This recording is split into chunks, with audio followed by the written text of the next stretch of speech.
మాకు చిన్నతనం నుంచి కూడా ఆధ్యాత్మిక జ్ఞానభిక్షని పెట్టినటువంటి మా దత్తావతారులైనటువంటి మా గురుదేవులైన పరమపూజ్య శ్రీ శ్రీ శ్రీ సుందర చిత్యానంద స్వాముల వారి యొక్క పాదపద్మాలకు నమస్కారం చేస్తూ మనం ఈ దత్త మహిమను తెలుసుకుందాం.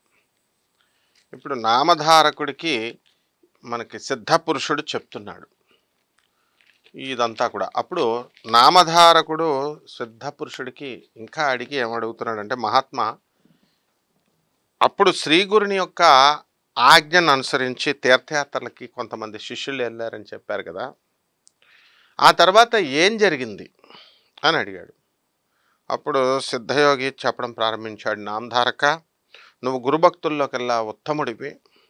ఇంతకాలం నన్ను గురుకథ చెప్పమని ఎవరు కూడా అడగలేదు. అందువలన నా మనసంతా కూడా నివురుగప్పినట్లయిపోయింది. నువ్వు ఇప్పుడు ఆయన గురించి ఎంత ఆసక్తితో అడుగుతున్నావు కాబట్టి నేను చెప్తున్నాను. ఆయన కథలు గుర్తు తెచ్చుకునే కొద్దీ నా మనస్సు మేల్కొన్నట్లు అవుతుంది, ఆనంద పార్వశ్యం కలుగుతుంది. నువ్వు కూడా నాకెంతో ఉపకారం చేశావు. నువ్వు వయసులో చిన్నవాడివైనా శ్రీగురుని అనుగ్రహం వలన లోకశ్రేష్ఠుడు అవుతావు. నీ వంశం అంతా కూడా పుత్ర పౌత్ర ధన ధాన్యాలతో సుఖశాంతులతో విలసిల్లుతుంది. శ్రీగురుని చరిత్ర చెప్తాను విను అని చెప్పాడు. అది మానవులకి కోరదగినవన్నీ కూడా ప్రసాదించడంలో కామధేనువు లాంటిదని ప్రమాణం చేసి నేను చెప్తున్నాను. శ్రద్ధగా విను. శ్రీ గురువుని యొక్క ఆజ్ఞని అనుసరించి శిష్యులంతా కూడా ఏం చేశారంటే తీర్థయాత్రలకు వెళ్ళారు. నేను మాత్రం గురువుగారిని సేవించుకుంటూ వారి వద్దనే ఉండిపోయాను. అప్పటి నుంచి 1 సంవత్సరం పాటు శ్రీగురుడు వైద్యనాథంలో గుప్తంగా ఉండిపోయారు. అక్కడ ఒక రోజున బ్రాహ్మణుడు వచ్చి స్వామికి సాష్టాంగ నమస్కారం చేసి, స్వామి, నేను ఆత్మసిద్ధి కోసం ఎంతో కాలం తపస్సు చేసినా సరే కానీ నా మనస్సు ఏమాత్రం కూడా ప్రశాంతం అవడం లేదు. కానీ మీ దర్శనం చేత నాకెంతో ఆనందం కలుగుతుంది. నా మనస్సు స్థిరమవ్వకపోవడానికి కారణం ఏమిటి? మీరు లోకాలన్నీ కూడా తరింపజేయడానికి అవతరించినటువంటి దైవస్వరూపులు మీరు. నన్ను అనుగ్రహించి నాకు తగినటువంటి ఉపదేశం చేయండి, మిమ్మల్ని శరణం వేడుతున్నాను అని అడుగుతాడు. అప్పుడు శ్రీగురుడు నవ్వి, నాయనా, నువ్వు గురువుని ఆశ్రయించకుండానే నువ్వు తపస్సు అసలు ఎలా చేశావు అని అడిగారు. అప్పుడు ఆయన కన్నీరు కారుస్తూ ఏం చెప్తున్నాడు, స్వామి, మొదట నేను ఒక గురువుని ఆశ్రయించానండి, చాలా కాలం సేవించాను. కానీ ఆయన నా చేత అన్ని సేవలు చేయించుకుంటూ నన్ను ఎప్పుడు తిడుతూ ఉండేవాడు. అంతేగాని నాకేమీ నేర్పలేదు. ఎప్పటికప్పుడు నీకు ఇంకా బుద్ధి స్థిరం కాలేదు అని అనేవాడు. కానీ నాకు వేదాలు కానీ శాస్త్రం కానీ భాష్యం కానీ ఏమీ కూడా చెప్పలేదు. అందువలన నేను ఆయన చెప్పిన సేవలు చేయలేదు నేను. అప్పుడు ఆయన నా మీద ఎంతో కోపం వచ్చి తీవ్రంగా తిట్టాడు నన్ను. వెంటనే నేను ఆయన్ని విడిచి వచ్చేసాను అని చెప్పాడు. ఇది సామాన్యంగా అందరు శిష్యులకి కూడా జరిగేదే. మామూలుగా మనం గురువుగారు చెప్పేటటువంటి పనులన్నీ చేయలేక ఎదిరిస్తాం. వాళ్ళు తిడితే మనం వదిలేసి వచ్చేస్తాం. అలా చేయకూడదు. శ్రీగురుడు ముక్కు మీద వేలేసుకొని, అయ్యో బ్రాహ్మణుడా, ఎంత పని చేశావు నువ్వు చేసిన పని ఆత్మహంచ చేసుకున్నంతటి మహాపాపమయ్యా బాబు. నిజానికి నువ్వే నీలోని దుర్గుణాలను తెలుసుకోలేక గురువుని నిందిస్తున్నావు. నీకింకా మనస్సు నిశ్చలం ఎలా అవుతుంది చెప్పు? దొరికిన కామధేనువు లాంటి గురువుని విడిచేసి నీవెక్కడికి పరిగెడితే మాత్రం నీకు జ్ఞానం ఎలా లభిస్తుంది? గురుద్రోహికి ఇహంలోనూ కూడా పరంలోనూ కూడా సుఖం ఉండదు. అతడికి జ్ఞానం ఎప్పటికీ కూడా కలగదు. అజ్ఞానాంధకారంలో చిక్కుపడాల్సిందే. గురువుని ఎలా సేవించాలో తెలిసిన వాడికే వేదాంగాలు తెలిసి సర్వజ్ఞుడవుతాడు. అష్టసిద్ధులు అతనికి అధీనమవుతాయి. నీ వంటి గురుద్రోహి ముఖం చూడడం కూడా అపశకునం అవుతుంది. దేవాలయంలో మల విసర్జన చేసి అందుకు తిట్టిన వాడిని తప్పు పట్టినట్లుంది నువ్వు చేసిన పని అని అన్నారు. అప్పుడు విప్రుడు భయపడి దుఃఖంతో స్వామివారి పాదాల మీద పడి, పరమగురు జ్ఞానసాగర, బుద్ధిహీనుడినై తెలియక నేను గురుద్రోహం చేశాను. గురువుని ఎలా తెలుసుకోవాలో, సేవించాలో తెలిసి నన్ను ఉద్ధరించండి అని అడిగాడు. అని దీనాతిదీనంగా ప్రాధేయపడ్డాడనమాట. అప్పుడు శ్రీ గురుడు అతని దైన్యానికి కరిగిపోయి అపార కరుణతో ఇలా చెప్పాడు. నాయనా, గురువే తల్లి తండ్రి, ఆయనే బ్రహ్మ విష్ణు మహేశ్వర్ల ప్రత్యక్ష రూపం ఆయన. నిజమైనటువంటి మేలు చేయగలిగిన వారు ఆయన ఒక్కడే, ఇందుకు సందేహం లేదు. ఏకాగ్రమైనటువంటి శ్రద్ధాభక్తులతో పట్టుదలతో గురువును సేవించాలి. అది తెలిపేటందుకు నీకు ఒక పురాణంలో ఉన్నటువంటి కథ చెబుతాను విను అన్నారు. ద్వాపర యుగంలో పూర్వం ధౌమ్యుడు అనేటటువంటి ఒక బ్రహ్మర్షి ఉండేవాడు. ఆయన దగ్గర బైదుడు, ఉపమన్యువు అని 3 శిష్యులు వేద విద్యలు అభ్యసిస్తూ ఉండేవారు అనమాట. ఆయన శ్రద్ధతో సేవిస్తూ ఉండేవారు. అహంకారము మొదలైనటువంటి దోషాలన్నీ కూడా తొలగిపోయి మనసుకు శుద్ధి కలగడానికి మొదట గురువుల చేత గురువులు ఏం చేస్తారంటే శిష్యుల చేత ఈ పనులన్నీ కూడా చేయిస్తారు. చేయించిన తర్వాత అతని సేవన్ని బట్టి అతనికి గురుభక్తి మనశ్శుద్ధిని నిరూపించి అప్పుడు అనుగ్రహిస్తారు. ఒక రోజున ధౌమ్యుడు ఏం చేశాడో అరుణుని పిలిచి, నువ్వు మన పొలానికి వెళ్ళి చెరువు నుండి దాన్ని నీరు పెట్టు, లేకపోతే వరి పైరు ఎండిపోతుంది అని చెప్పాడు. అరుణి వెంటనే వెళ్ళి చెరువు నుండి కాలువ ద్వారా నీరు పెట్టాడు. కానీ కాలువకి ఏమైందండి, ఒక చోట గండిపడి నీళ్ళన్నీ కూడా పొలంలోకి వెళ్ళిపోతున్నాయి. మట్టి రాళ్ళు ఎంత వేసినా సరే ఎంత కట్ట నిలవలేదన్నమాట. అప్పుడు అతను ఏం చేశాడు, ప్రాణం పోయినా సరే గురువు చెప్పింది చేసి తీరాలి అనేటటువంటి నిశ్చయంతో ఆ గండికి తాను అడ్డుగా పడుకున్నాడు. గురువును ధ్యానిస్తూ ఉన్నాడు. అప్పుడు ఆ నీరు ఏమైందంటే అతని మీదగా పొలానికి ప్రవహించింది. చీకటి పడినా కూడా అరుణి ఆశ్రమానికి రాకపోయేసరికి ధౌమ్యుడు వచ్చాడు. వచ్చి పొలం నిండుగా నీరుంది ఫుల్గా గమనించాడు. కానీ శిష్యుడేమో కనిపించడం లేదు. అతడు ఏ పులి బారినైనా పడ్డాడేమోనని చెప్పేసి అనుమానించి ఆయన శిష్యుని కోసం బిగ్గరగా గట్టిగా పిలిచాడు. పిలిస్తే అరుణి సమాధానం ఇయ్యలేక కొంచెం శబ్దం చేశాడు. దాన్ని బట్టి ధౌమ్యుల వారు ఏం చేశారు, శిష్యుని లేవనెత్తుకుని దగ్గరకు వచ్చి అక్కడికి శిష్యుని లేవనెత్తి కౌగిలించుకొని సంపూర్ణంగా అనుగ్రహించారు. వెంటనే అతను సర్వశాస్త్ర పారంగతుడైపోయాడు. అప్పుడు ధౌమ్య మహర్షి, నాయన, నువ్వు ఇంటికి వెళ్ళి తగిన కన్యను వివాహమాడి స్వధర్మాన్ని ఆచరించు, కృతార్థుడవుతావు అని ఆదేశించారు. అరుణి గురువుకు నమస్కరించి ఇంటికి వెళ్ళి లోకపూజ్యుడయ్యాడు. ఈ విధంగా గురువు ఏం చేస్తాడంటే అనేకమైనటువంటి కష్టాలు పెడతారు. పనులు అప్పచెప్పినప్పుడు ఎంత కష్టమైన పని అయినా సరే గురువు అప్పచెప్పినటువంటి పనిని సక్సెస్ చేసినట్లయితే అప్పుడు ఆ గురువు అనుగ్రహిస్తాడు మనకి.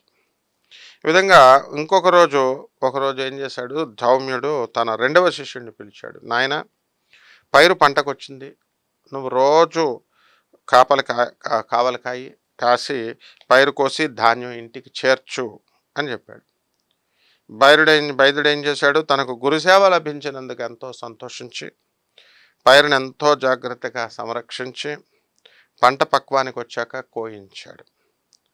తర్వాత ధాన్యం రాశిగా పోయించి ఆ సంగతిని గురువుకు చెప్పాడు.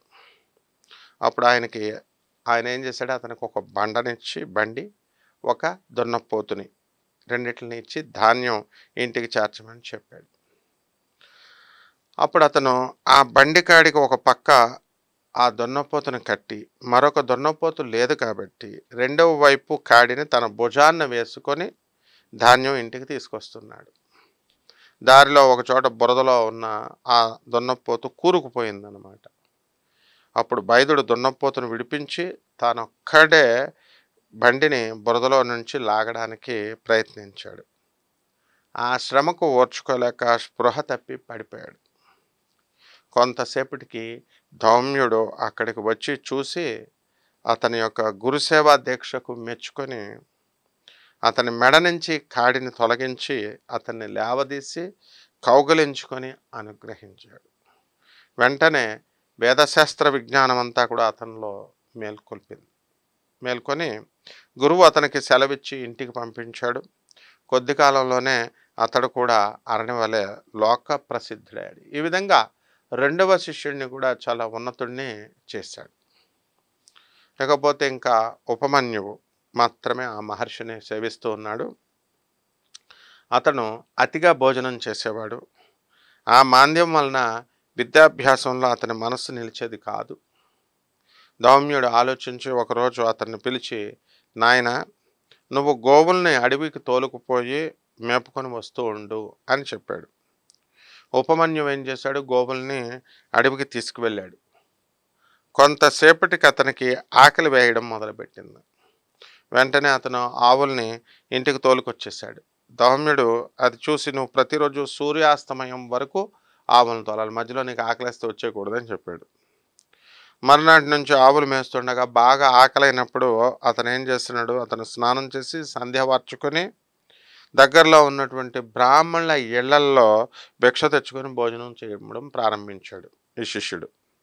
అందువలన కొద్ది కాలానికి అతని శరీరం మంచి పుష్టిగా తయారైంది.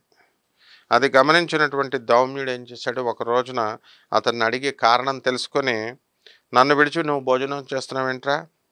నిత్యము కూడా నువ్వు చేసుకొచ్చినటువంటి భిక్ష ఏదైతే ఉందో నాకు ఇచ్చేసి మళ్ళీ అడవికి పోయి ఆవుల్ని మేపుకొని నువ్వు రావాలి అని అన్నాడు.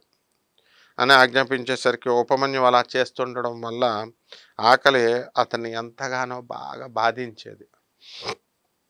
అతడు ఏం చేశాడంటే, తాను మొదట తెచ్చుకున్నటువంటి భిక్షని గురువుకి ఇచ్చేశాడు.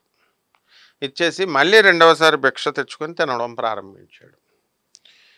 అందువలన అతడి శరీరం పుష్టిగా ఉండడం చూసి దౌమ్యుడు కారణం అడిగి తెలుసుకొని మళ్ళీ ఎలా చేస్తున్నావా అని ఆ రెండవ భిక్షను కూడా తనకే ఇచ్చేసేయమని చెప్పేసి ఆజ్ఞాపిస్తాడు శిష్యుణ్ణి. ఆజ్ఞాపిస్తే ఉపమన్యువు కొంచెమైనా కూడా బాధపడకుండా అలాగే చేసి ఆవుల దగ్గర దూడలు తాగేస్తాయి కదా, తాగేసి మిగిలిపోయిన పాలు ఉంటాయి కదా, ఆ దూడలు త్రాగగా మిగిలినటువంటి పాలను తాగి ఆకలి తెచ్చుకోవడం ప్రారంభించాడు. అందువలన కొద్ది కాలంలోనే అతని శరీరం మరింత లావెక్కింది.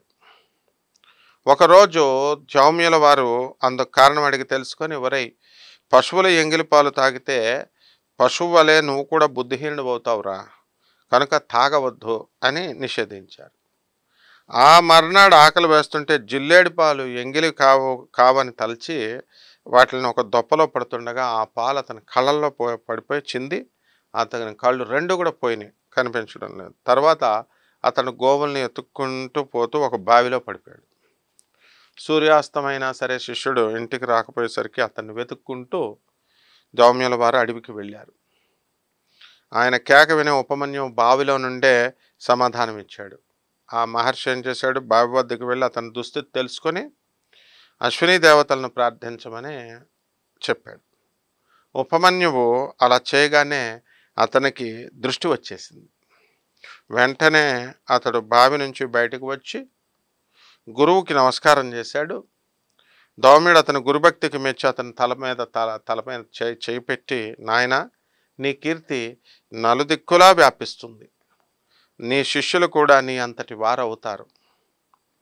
వారిలో ఉదంకుడు అనేటటువంటి శిష్యుడు తన గురుభక్తి చేత నాగలోకాన్ని జయించి నాగకుండలాలను తెచ్చి నీకు దక్షిణగా ఇస్తాడు అని చెప్పారు. నీ కీర్తిని శాశ్వతము ఓనర్చగలడు అని చెప్పాడు. అని ఆశీర్వదించేసరికి అతని కృప వలన వేదశాస్త్ర పారంగతుడైన అయిపోయి అతను ఇంటికి వెళ్ళి గృహస్థాశ్రమాన్ని స్వీకరించాడు. కాలాంతరంలో దౌమ్యుల వారి ఆశీర్వచనం పూర్తిగా ఫలించింది. కాబట్టి నాయన, శ్రీగురుని యొక్క అనుగ్రహంతో పొందలేనిది ఏదీ లేదు. గురుద్రోహం వలన ఇహపరాలలో సుఖమే ఉండదు, సరికదా? నువ్వెంత తిరిగినా కూడా వ్యర్థమే. కాబట్టి నువ్వు వెంటనే వెళ్ళి నీ పూర్వ గురువుని ఆశ్రయించి ఆయన్ని ప్రసన్నం చేసుకో. ఆయన ప్రసన్నుడైతే కనుక నువ్వు వెంటనే నీకు మనస్సు స్థిరమవుతుంది అని చెప్పారు. ఆ శ్రీగురుని యొక్క మాటలు విన్నటువంటి ఆ బ్రాహ్మణుడు ఏం చేశాడు, స్వామి, నేను అజ్ఞానం వలన గురుద్రోహం చేసినటువంటి సంగతి నిజమే. నేను చేసినటువంటి అపరాధాలు కూడా ఎన్నో. విరిగిన నా గురువు యొక్క మనస్సు అతకడం సాధ్యం కాదు. ఇక నేను బ్రతికి ప్రయోజనం ఏమిటి? నా పాపానికి పరిహారంగా నా ప్రాణాలు విడుస్తాను అని తీవ్రమైనటువంటి పరితాపంతో ఆత్మహత్యకు సంసిద్ధుడయ్యాడు. అప్పుడు శ్రీగురుని మనస్సు కరిగి, నాయన, తీవ్రమైనటువంటి పరితాపం వలన నీ దోషం నశించి వైరాగ్యం కలిగింది.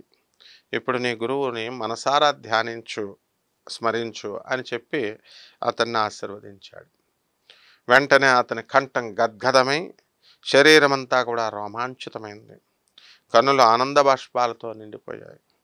అతడు కృతజ్ఞతతో స్వామి పాదాలకి నమస్కారం చేయగానే వేదశాస్త్రాల సారం అతని హృదయంలో ఉదయించింది. అప్పుడు ఆ శ్రీగురుడు, నాయన, నేను చెప్పిన గురుమహిమని హృదయంలో నిలుపుకొని నువ్వు గురువు వద్దకు వెళ్ళు.